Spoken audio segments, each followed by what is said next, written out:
अभी हम सॉल्व करने वाले हैं engineering mathematics semester 1 for BTech first year students के मैट्रिसेस के असाइनमेंट जो है असाइनमेंट 1 उसके सारे क्वेश्चंस हम लगाने वाले हैं अभी। ठीक है, तो मैंने इसका पूरा प्लेलिस्ट बनाया तो आप देख सकते हो, लेकिन अब भी हम फर्स्ट 5 क्वेश्चन सॉल्व करने वाले हैं।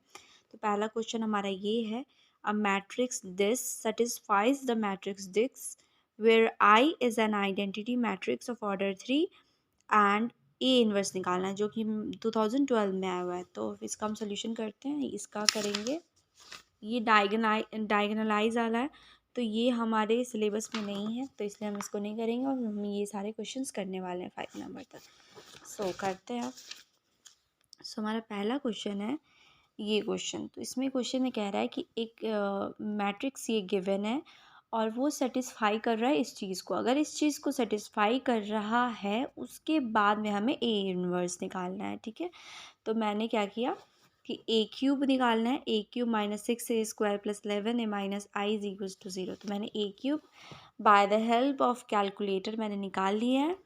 ए क्यूब निकाल लिया मैंने, फिर a² निकाल लिया।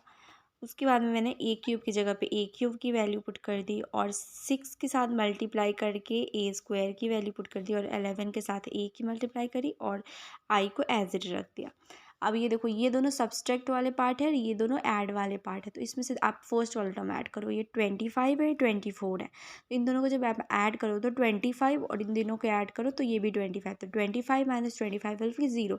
आप किसी भी टर्म को लेकर के आप कर सकते हो चेक, आपको ज़ीरो ही आएगा। जैसे मैं इसको करती हूँ तो ये 55 आ गए, दोनों सब्सट्रैक्शन वाले, और ये दोनों एडिशन वाले 55। तो 55 - 55 इज़ 0। सो हमने ये प्रूव कर दिया कि ये वाला पार्ट सेटिस्फाई हो गया। अब हमें निकालना पड़ेगा ए इन्वर्स। तो हम ए इन्वर्स कैसे निकालते हैं अभी बताते हैं। सो देखो, जो इक्वेशन गिवन है क्वेश्चन में उस इक्वेशन को लिख लिया। उसके बाद में हमने कर दिया ए इन्वर्स से दोनों साइड मल्टीप्लाई। तो हमें क्या मिल गया, ए इसके साथ ए इन्वर्स का मल्टीप्लाई करें तो a² बन जाएगा, उसके साथ a, और इसके साथ करा तो ये a से a इन्वर्स कैंसिल। तो ये इसके साथ आइडेंटिटी मैट्रिक्स आ गई एंड I के साथ में कुछ नहीं था तो a इन्वर्स आ गया। अब a इन्वर्स को एक साइड भेज देते हो, ये सारे हमारे बच जाएंगे रिजल्टेंट। तो ये मैंने लिख दिया। अब a² का वैल्यू हमने ऑलरेडी इधर निकाला हुआ था, तो जो निकाला था उसको मैंने एज इट रख दिया यहाँ पे।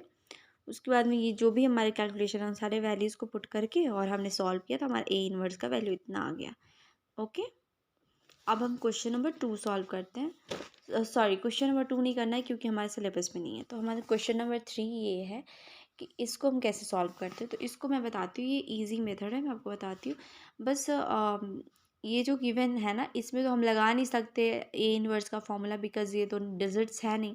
तो मैं बताती हूँ इसमें क्या होता है कि इसमें क्या करना होता है कि बस इन दोनों को इंटरचेंज करना होता है और इन दोनों को उसी के प्लेस पे नेगेटिव पार्ट्स लगा देने होते हैं। ये 2 मार्क्स में जनरली आते हैं।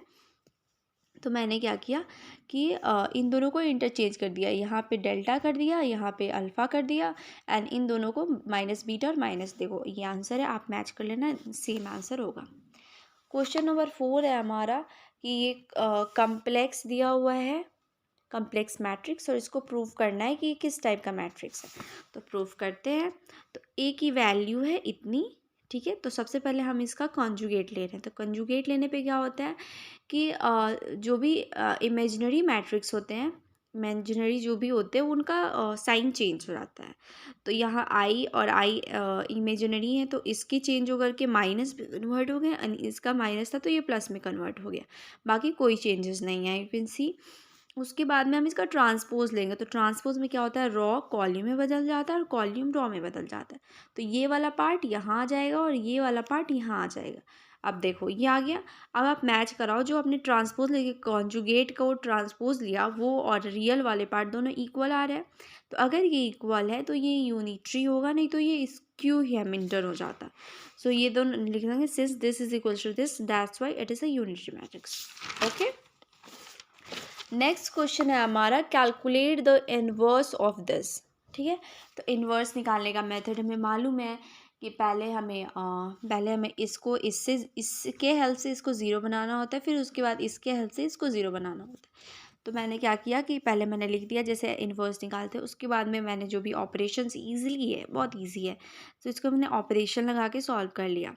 उसके बाद ये ऑपरेशन जो इस पे लगेगा इस पे सेम लगेगा। नेक्स्ट मैंने इसको 1 बना दिया 3 से डिवाइड करके एंड माइनस से मल्टीप्लाई करके, तो इसमें भी वो वाला ऑपरेशन लगा। उसके बाद में हमने क्या किया कि R2 में से R3 को माइनस कर दिया इस वाले पार्ट को 0 करने के लिए बस। और इसमें से आप 1/3 कॉमन निकाल लेते हो। 1 मिनट, इसमें से आप अगर 1/3 कॉमन निकाल लेते हो, -1/3 कॉमन निकाल लेते हो, तो आपका एग्जैक्ट आंसर आ जाएगा जो होगा 7 5 2 -2 एंड 1।